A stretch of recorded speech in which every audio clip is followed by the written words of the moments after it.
Esta noche vamos a hablar acerca de los 7 sellos, y luego tendremos otro tema acerca de las 7 trompetas después. Y estos son tremendos asuntos y lentamente vamos a movernos hacia una fase muy importante cuando hablaremos de algunos de esos asuntos que pertenecen de hecho a nuestro tiempo y de una manera muy muy especial lo vamos a hacer. Ahora, solo puedo decir las cosas así como son. Y oro que mientras les explico y hay cosas que son extrañas o no las pueden todavía comprender o quizás no desean comprender, yo oro que usted no haga de esas dificultades una excusa para retirarse, pero siga viniendo y hasta que todo el cuadro se le aclare. Es como un gran mosaico y todo lo que podemos hacer en una conferencia es poner un pequeño bloque de información en la pantalla y parece una labor de retales. Y realmente no entendemos todos los asuntos, pero si podemos poner un bloque de información después del otro hasta que el cuadro se aclare más y más, entonces toda la importancia del libro de Apocalipsis empezará a ser apreciada. Así que tenga paciencia con nosotros y conmigo si hay asuntos que parecen extraños o quizás fuera de alcance porque aún no tiene toda la otra información que está disponible. Ahora, los 7 sellos son tratados mayormente en el capítulo 6, pero para poner el escenario para los 7 sellos, hay otros 2 capítulos, capítulos 4 y 5, y por supuesto es importante recordar que los capítulos mismos no dicen nada, porque los números, los capítulos en la Biblia fueron añadidos después. La Biblia no fue escrita así, la Biblia fue escrita como un bloque. Así que no puede dividirla en números, en capítulos. Los números no, son solo convenientes para encontrar dónde usted está y cómo encontrar un texto en particular. El Cordero abrió uno de los sellos. Ahora, antes de que Él abra los sellos para decirnos lo que irá a pasar en esta tierra, primero Él nos da una visión de la sala del trono en el cielo. Una de las visiones más ilustrativas de la sala del trono del universo. Imagínense, se nos da la posibilidad de ver el lugar donde está la sede del poder increíble. Apocalipsis 4.1 dice: Después de esto miré y vi que había una puerta abierta en el cielo. La primera voz que oí era como de una trompeta que, hablando conmigo, dijo: Sube acá y yo te mostraré las cosas que sucederán después de estas. Así que aquí tenemos la mención profética, las cosas que sucederán después. Y al instante, estando yo en el Espíritu, vi un trono establecido en el cielo y en el trono uno sentado. Pero por tu dureza y por tu corazón no arrepentido, atesoras para ti mismo ira para el día de la ira, y de la revelación del justo juicio de Dios, en el día en que Dios juzgará por medio de Jesucristo los secretos de los hombres conforme a mi evangelio. Romanos 2, 5 y 16. ¿Qué tiene que ver este texto con el gran trono? Bueno, la sala del trono es la sede del Rey del universo. Y ese Rey del universo es también el juez del universo.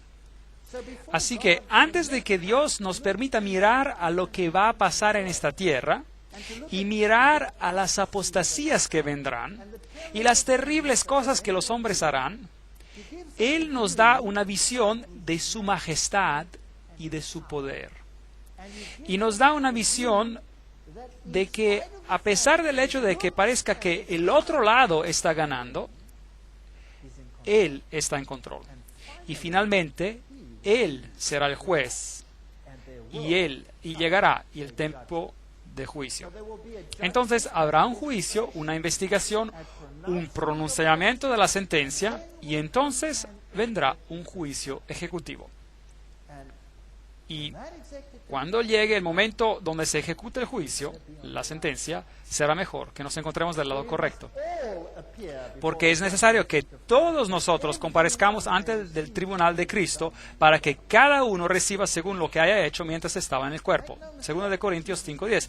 No cabe duda, Jesús tiene todo bajo control. Dios tiene todo bajo control. Hechos 17:31. Por cuanto ha establecido Dios un día en el cual juzgará al mundo con justicia por aquel varón a quien designó, acreditándolo ante todos al haberlo levantado de los muertos.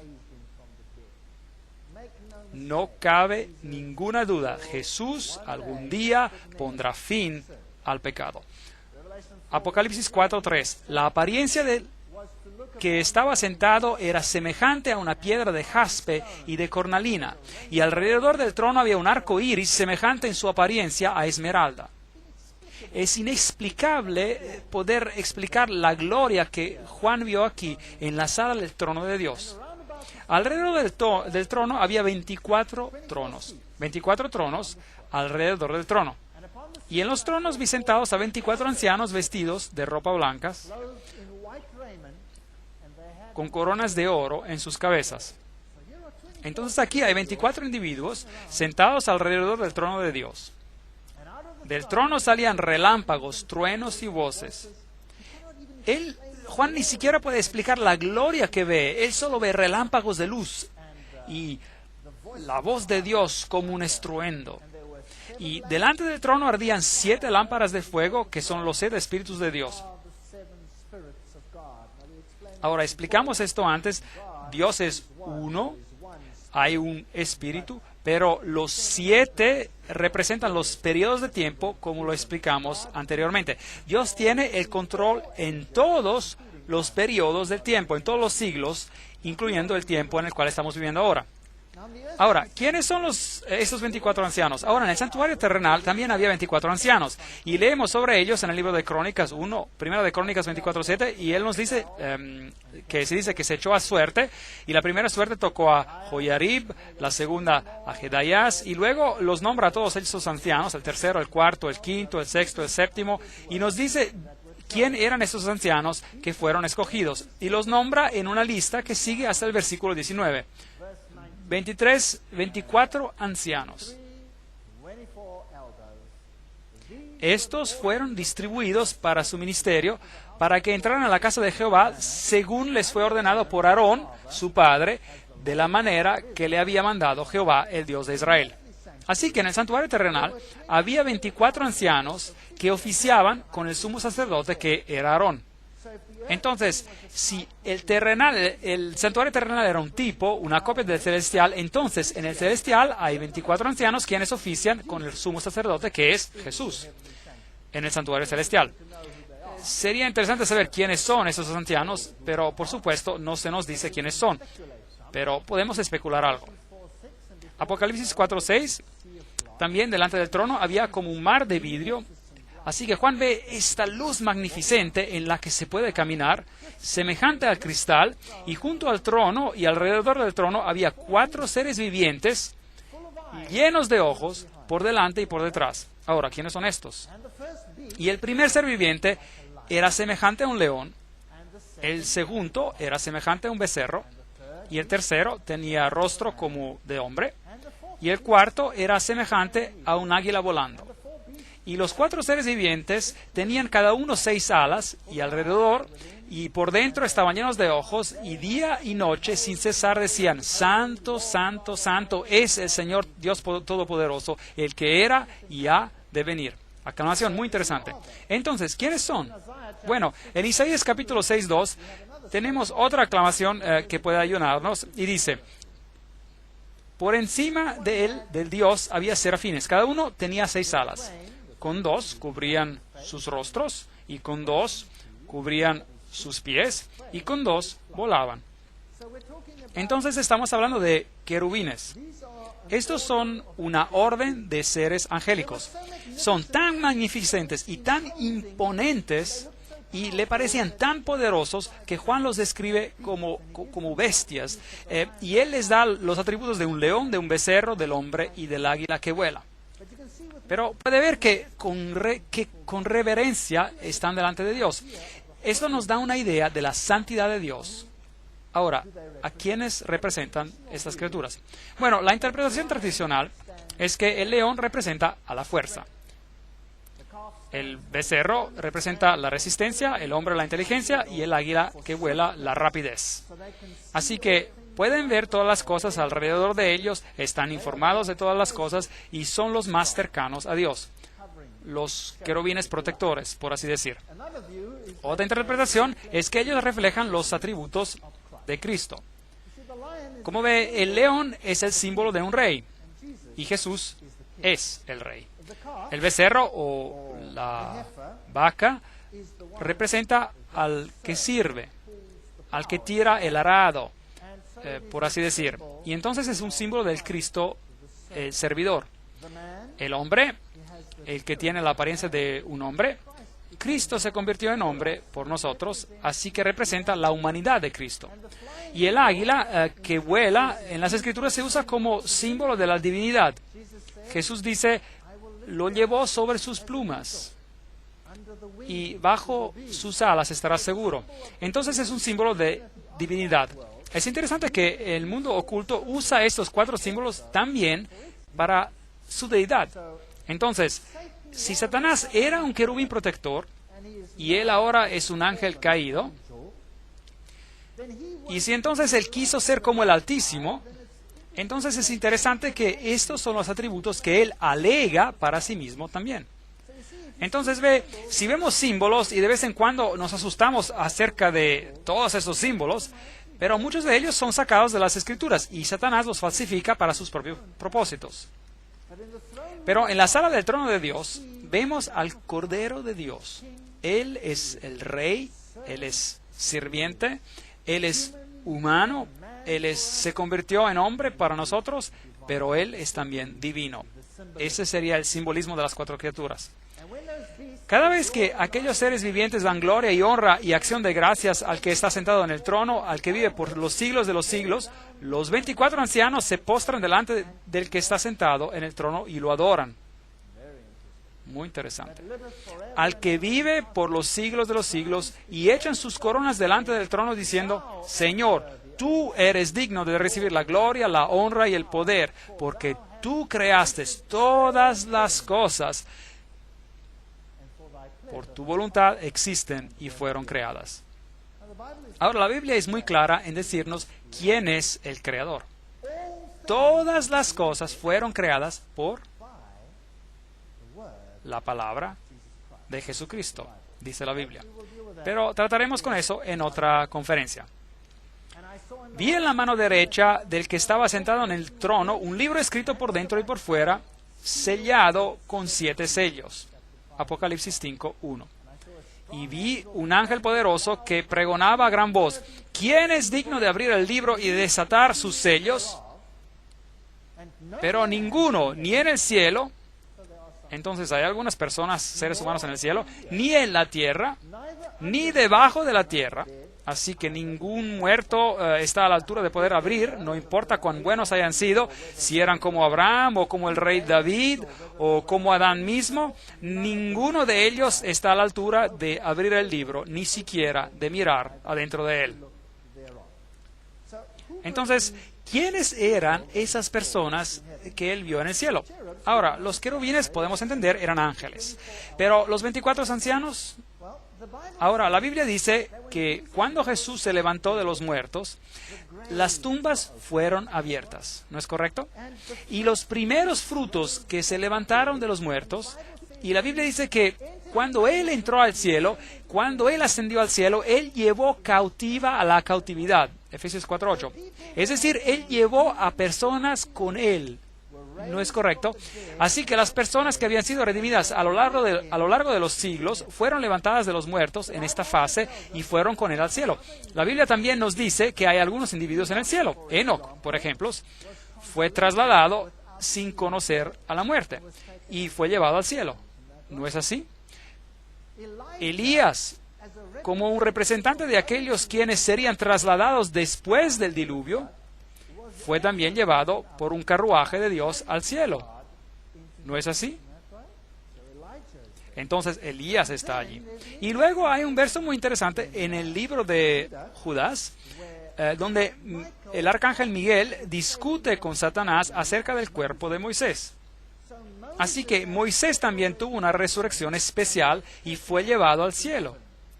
Y es por eso que Elías y Moisés pudieron aparecer en el monte de la transfiguración y apoyar a Cristo en el tiempo de su agonía antes de que pasara por los hechos de sus últimas horas.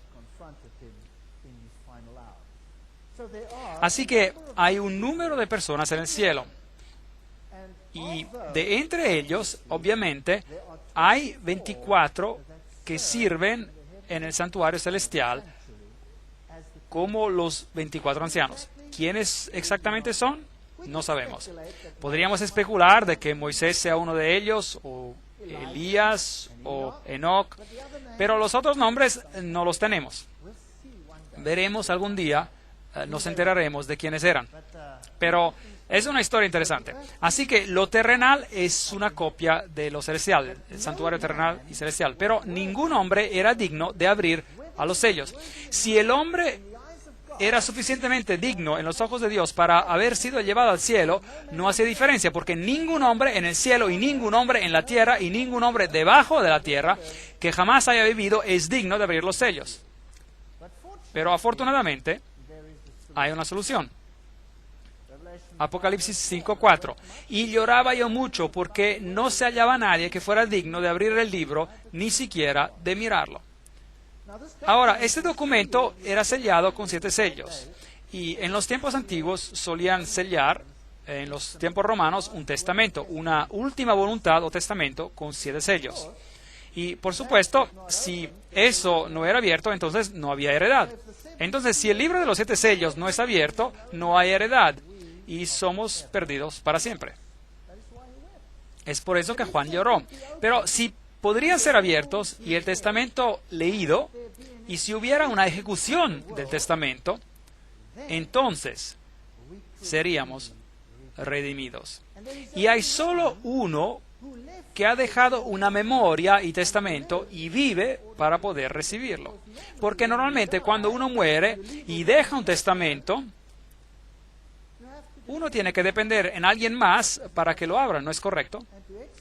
Y para ejecutarlo, y si él es el único que puede heredar, el único que puede heredarlo está muerto, bueno, entonces tenemos un problema, porque el que tiene que heredarlo está muerto y no puede heredarlo más.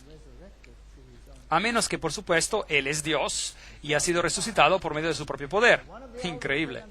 Y entonces encontramos esto. Entonces uno de los ancianos me dijo: no llores, porque el león de la tribu de Jehová, la raíz de David, ha vencido para abrir el libro y desatar sus 7 sellos. Así que todo no está perdido. El Dios hombre está ahí. Miré y vi en medio del trono. Entonces, ¿qué se supone que es? Si Él está en medio del trono. Bueno, entonces Él está sentado en el asiento de la deidad, de Dios. Y de los 4 seres vivientes y en medio de los ancianos estaba en pie un cordero como inmolado que tenía 7 cuernos. Un cuerno es el asiento del poder, de reinado por los siglos. Él es rey, y si miran el libro de Daniel verá que un cuerno representa un rey o un reinado. Y 7 ojos, Él ve a lo largo de los siglos, los cuales son 7 espíritus de Dios enviados por toda la tierra, y no solo por parte de ella. Versículo 7, Él vino y tomó el libro de la mano derecha del que estaba sentado en el trono. Y cuando hubo tomado el libro, los 4 seres vivientes y los 24 ancianos se postraron delante del Cordero. Todos tenían arpas y copas de oro llenas de incienso, que son las oraciones de los santos. Entonces, las oraciones de los santos son representadas como incienso. Y los méritos de Cristo hacen que las oraciones sean aceptables a Dios. Maravillosa imagen que tenemos aquí. Y la música celestial llena el lugar del trono mientras adoran al Cordero. Y cantaban un cántico nuevo, diciendo: digno eres tú de tomar el libro y de abrir sus sellos, porque tú fuiste, aquí está la respuesta, inmolado, y con tu sangre nos has redimido para Dios. Así que estos 24 ancianos que están diciendo esto, ¿eran humanos o eran ángeles? Debieron que ser humanos. ¿Por qué? Porque fueron redimidos. Es correcto. Así que sabemos que hay seres humanos en el cielo ahora mismo quienes fueron redimidos, y los que están en el cielo son aquellos que subieron en el traslado de las primicias, como dijimos antes. Y hay 3 seres que sabemos, que la Biblia menciona, que fueron trasladados o tuvieron una resurrección especial.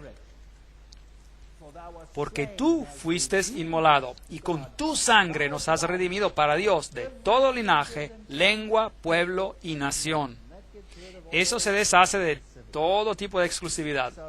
Así que hay algunos que creen hoy que la salvación es por nacimiento. ¿Haya conocido a alguien que cree así? Personas que creen en la salvación por nacimiento. Dicen: yo pertenezco a la raza correcta, o pertenezco al grupo étnico correcto, por eso yo soy salvo. Los judíos tenían esa teología particular, y hay muchos grupos en el mundo hoy en día que creen que son salvos como una consecuencia de su estado especial. Hay muchas creencias interesantes allá por el mundo. Salvación por nombre que uno tiene, salvación por sombreros hasta. Pero ya no les voy a hablar de eso. Algunas personas creen que si tienen el vestido correcto, entonces son redimidos y se presentan ahí así, a sí mismos así en el mundo. Tú no eres salvo por tu nacimiento, no eres salvo por lo que te pones o cómo te conformas a esto o a otra posición. Tú eres salvo por medio de tu relación con Jesucristo. Es así como tú eres salvo. Así que Él fue el que nos redimió por su sangre de todo linaje y lengua y pueblo y nación, al menos que nos gloriemos de que ese grupo es mejor que otro. Él nos ha hecho para nuestro Dios un reino y sacerdotes, y reinaremos sobre la tierra. ¡Qué texto más fascinante! Nosotros reinaremos sobre la tierra.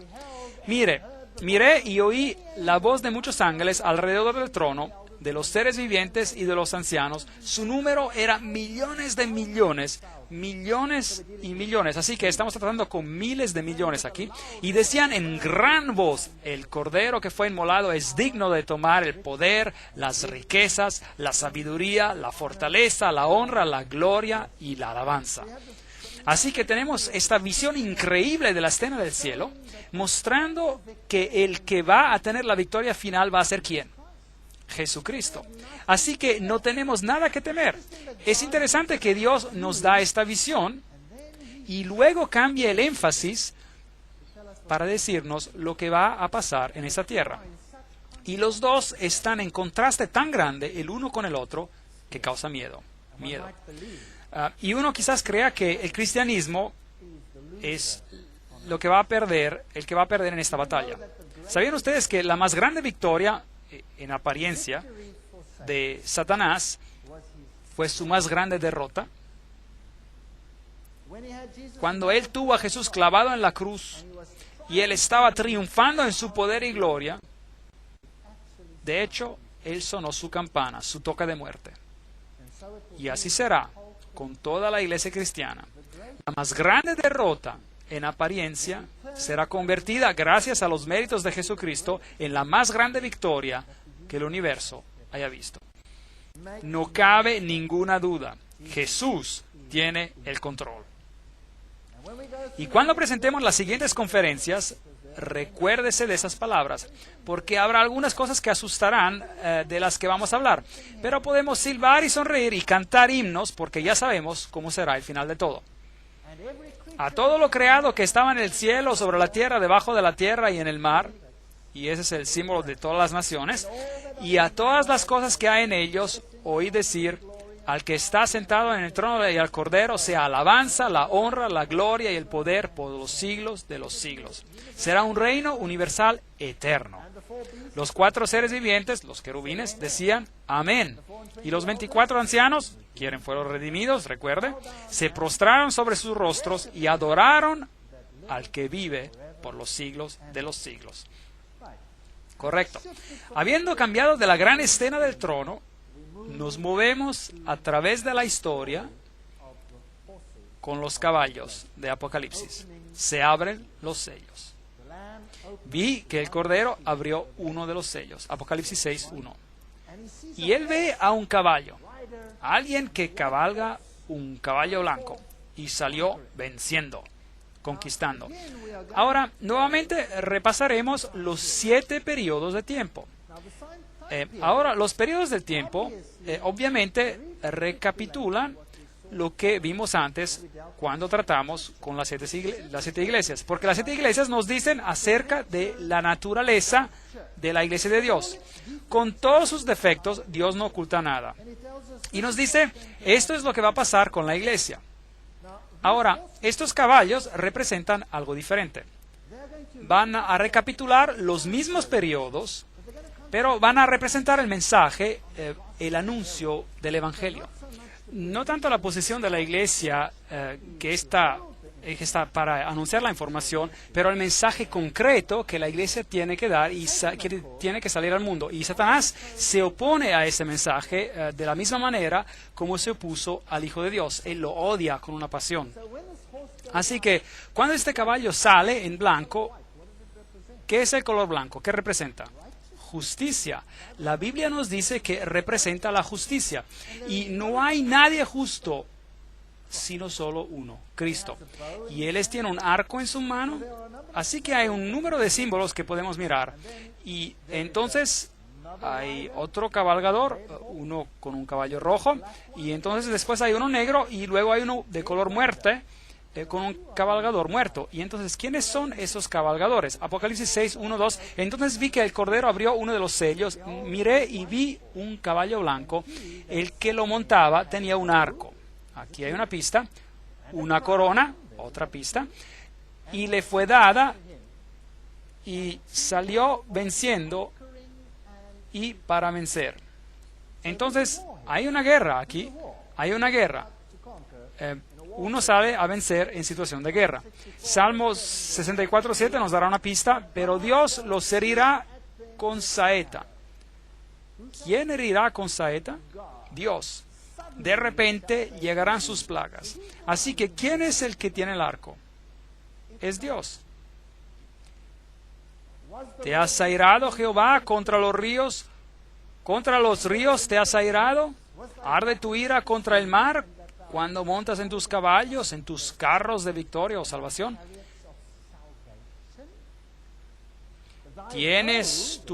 Aquí está la pista, ¿tienes tu arco preparado? Aquí está la pista. Los juramentos a las tribus fueron palabras seguras. Selah, has hendido la tierra con los ríos. Habacuc 3:8-9. Ahora aquí tenemos una buena pista. ¿Está Dios preocupado en conquistar el planeta en términos de pensamientos terrenales? No. Este es su mensaje. Es la palabra de Dios. Y el arco es el que dispara. y trae el Evangelio en el corazón. Y el primer mensaje que salió fue cuando Jesús empezó su iglesia novata, era el mensaje de salvación por medio de Jesucristo. Y Él salió con poder y pureza, porque Dios había limpiado por sí mismo a un pueblo que estaba dispuesto a representar la justicia y la verdad, la iglesia primitiva. Entonces, el portavoz del Evangelio que salió era inadulterado. Todos sabían que Jesucristo era el Señor, solo Él podía salvar, y que por medio de su sangre somos redimidos. Esa es la historia que salió al mundo para anunciar el Evangelio. Entonces, es una fe que conquista. El blanco representa una fe pura. Una mujer blanca, la mujer vestida de blanco en Apocalipsis representa la verdad en su pureza. La novia que ha sido redimida y lavada en la sangre del Cordero. Pero es necesario que permanezcáis fundados y firmes en la fe, sin movernos de la esperanza del Evangelio que habéis oído, el cual se predica en toda la creación que está debajo del cielo. Colosenses 1:23. Es muy importante. Si usted acepta este mensaje y usted está seguro, anclado en la roca de manera que no puede ser movido, entonces usted estará establecido en la verdad. Y para estar establecido en la verdad y no ser movido, tiene que conocer la palabra de Dios y tiene que comerla. Eso significa incorporarla y actuar conforme. Y veremos que para ser bien establecidos en la verdad, para no ser movido, es un punto muy importante que estaremos tratando en otro momento. Entonces, el segundo sello se abre y aquí viene un caballo rojo. ¿Y rojo es el color para qué? Sacrificio. Es el color de la sangre. Es el color de sacrificio. Así que cuando vimos a las 7 iglesias, la primera era Éfesos, ¿se acuerdan? Y era una iglesia que tenía un buen mensaje y era de doctrina pura y tenían discernimiento y podían ver quiénes eran los que se llamaban a sí mismos judíos cristianos y no lo eran. Y quien trató de infiltrar en el principio, pero su discernimiento mantuvo a estas personas afuera. Y luego vino otra iglesia llamada Esmirna. ¿Se acuerdan de ella? Mirra. ¿Y qué pasó allí? Hubo un tiempo de gran persecución y sangre fue derramada. Entonces, aquí la sangre se está derramando y la razón por qué esta sangre se derrama es porque Satanás está contraatacando el mensaje del Evangelio. Y él está haciendo todo en su poder para corromperlo. Los que se mantienen fieles a los principios del Evangelio prefieren morir antes de quedarse por vencidos. Y aquellos que no se mantienen fieles a los principios, ¿qué harán? Empezarán a comprometerse. Entonces, el camino al compromiso se abre lentamente. Y el Evangelio del caballo rojo salió. Salió otro caballo de color rojizo. Al que lo montaba le fue dado poder para quitar paz de la tierra y hacer que se mataran unos a otros. Y se le dio una espada muy grande. Ahora, ¿qué es la espada? ¿Es la palabra? Hay la palabra de Dios. Entonces, ese es el asunto, la palabra de Dios. Sale, dice una cosa, y esto trae guerra. Y la guerra es dolorosa, la guerra lleva a la muerte, y algunas personas se cansan de ese proceso. Entonces, una fe sangrienta es la siguiente fase de la historia. Es el tiempo de gran persecución, la persecución romana con Nerón y todos los asuntos que tratamos cuando hablamos de las iglesias. Entonces cubre el mismo periodo de tiempo hasta los tiempos de Constantino, el emperador, cuando la persecución era el método para deshacerse del portavoz del Evangelio, del mensaje. Cuando abrió el tercer sello, oí al tercer ser viviente que decía: ven, miré y vi un caballo negro. El que lo montaba tenía una balanza en la mano, y oí una voz de en medio de los 4 seres vivientes que decía: 2 libras de trigo por 1 denario y 6 libras de cebada por un denario, pero no dañes el aceite ni el vino. Esos son símbolos interesantes. Entonces aquí hay una balanza y el color es negro. Ahora, negro es obviamente lo opuesto de blanco, ¿correcto? Así que algo está pasando para pintar la blancura de la pureza del portavoz del Evangelio y se vuelve negro. Y hay algo que se convierte en muy escaso, el trigo y la cebada. Y luego hay algo más que está con problemas, el vino y el aceite. Ahora, estos símbolos todos representan el portavoz del Evangelio. Como ve, el trigo es un símbolo de Jesucristo. Jesucristo nació en Belén, en hebreo Bethlehem, la canasta de pan. Bueno, Jesús dice, yo soy el pan de la vida. Jesús es el pan viviente que viene del cielo. Entonces, el pan está en problemas. Y la cebada era la primera cosecha que tomaba lugar en Israel, la cosecha de la cebada. Y de hecho, la ofrenda de sacrificio agitado era de gavillos de cebada y representaba también la resurrección en Jesucristo. Y el cuerpo de Jesucristo, el portavoz del Evangelio. Entonces, el trigo y la cebada serían escasos. El mensaje del Evangelio de salvación en Cristo está bajo presión. Pero Dios sigue trabajando y Él dice, no dañes el aceite y el vino. ¿Qué representa el aceite? Es el símbolo del Espíritu Santo. Era vaciado en los candelabros para que el mundo pudiera tener la luz de la verdad. Y el vino es un símbolo de la doctrina. Jesús dice, no puedes vaciar vino nuevo en un cuero de vino viejo. No puedes vaciar el gran mensaje de la salvación en Jesucristo en un molde que no lo va a poder contener. Entonces el vino es un símbolo del Evangelio. Jesús también dice, yo soy la vid y ustedes son mis pámpanos. Él es el que nos da vida por medio de su mensaje del Evangelio. Entonces, estos son los elementos que están puestos bajo presión y que se están comprometiendo, así por decir. Entonces, el caballo negro obviamente representa un tiempo cuando la palabra de Dios se vuelve escasa.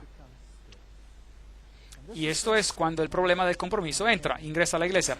Ese es un tiempo cuando Constantino casa el paganismo con el cristianismo. Entonces es una fe comprometida y si seguimos los mismos periodos de tiempo. Por tanto, mirad vosotros y por todo el rebaño, dice Pablo, para apacentar la iglesia del Señor, porque yo sé que después de mi partida entrarán en medio de vosotros lobos rapaces. Y por si acaso, ¿cuán temprano en la iglesia entró la influencia corrupta de la iglesia a la iglesia? En el principio, justo en el principio. Había un hombre llamado Simón Mago, ¿lo recuerdan en la Biblia? Y él pensó que podía comprar el poder de Dios con su dinero. ¿Se acuerdan de eso? Y Pedro lo reprendió de la manera bien directa y este hombre se enojó bastante, muy enojado. Y Simón Mago venía de Samaria y él tenía un elemento de sabiduría babilónica en sí mismo. Y si vamos a ver a la historia, como veremos en un futuro, probablemente él fue el padre del gnosticismo. Y gnosticismo, en dos palabras, es la filosofía donde Cristo se hace menos de lo que es y que nosotros nos podamos convertir en algo más grande de lo que somos. Y gnosticismo era la espina en la carne del cristianismo primitivo. Y los principios del gnosticismo juegan un rol vital hoy en día, como veremos en las conferencias más adelante. La cruz de Cristo era la que dividió la historia. Pero echó por tierra la verdad y hizo cuanto quiso y prosperó. Daniel 8:12. Vendría un poder que destruiría al portavoz del Evangelio. Salvación solo por medio de Cristo fue reemplazada por los requerimientos de la iglesia. Entonces, eso es lo que básicamente ocurrió. Y la iglesia misma se puso como mediadora entre hombre y Dios. En vez de ir directamente a Cristo, uno ahora pasaba por la iglesia. Un día muy triste. Dios había dado una ley y el hombre tuvo el atrevimiento de cambiar la ley de Dios para satisfacer sus necesidades. Así que en las iglesias tenemos a San Pedro, o era Júpiter. Bueno, la verdad es que él vino directamente del templo de Júpiter. En las iglesias, María se convirtió en una mediatrix, una mediadora. Y la iglesia enseña que nadie puede ser salvo excepto por los méritos de María. Eso es muy extraño. Todas estas doctrinas llegaron y eran una mezcla entre el paganismo y el cristianismo. La Biblia claramente declara, porque no hay otro nombre bajo el cielo dado a los hombres en que podamos ser salvos, excepto por el nombre de Cristo, Jesús. No hay otro nombre. Así que todos estos otros mediadores ingresaron a la iglesia. Y donde los paganos tenían muchos dioses, ellos desarrollaron muchos santos. Y entonces usted podía, si tenía un problema en su vida y no tenía suficientes méritos, salvación por obras, pues, entonces para poder entrar al cielo, usted podía recibir un préstamo de los méritos que tenían por demás los que habían muerto antes que usted. Esta es una doctrina de la iglesia de la Edad Media y es considerada doctrina hoy día. Así que puede pedir prestado, por así decir, tomar por sí mismo un gran trago de méritos de los santos que habían muerto antes de usted para aumentar la reserva de sus propios méritos. ¿Es eso bíblico? ¿O cada uno tiene que presentarse individualmente ante Dios en el juicio y dar cuenta de lo que Él ha hecho en la carne? ¿Sí o no? Claro que sí, por supuesto. Y por eso todos estos santos se crearon y como consecuencia los santos se convirtieron en especialistas. Y esa especialización es exactamente la misma que usted tiene en el paganismo. Un dios está especializado para cuidarte durante un viaje. Otro estaba especializado en cuidar de tus necesidades financieras.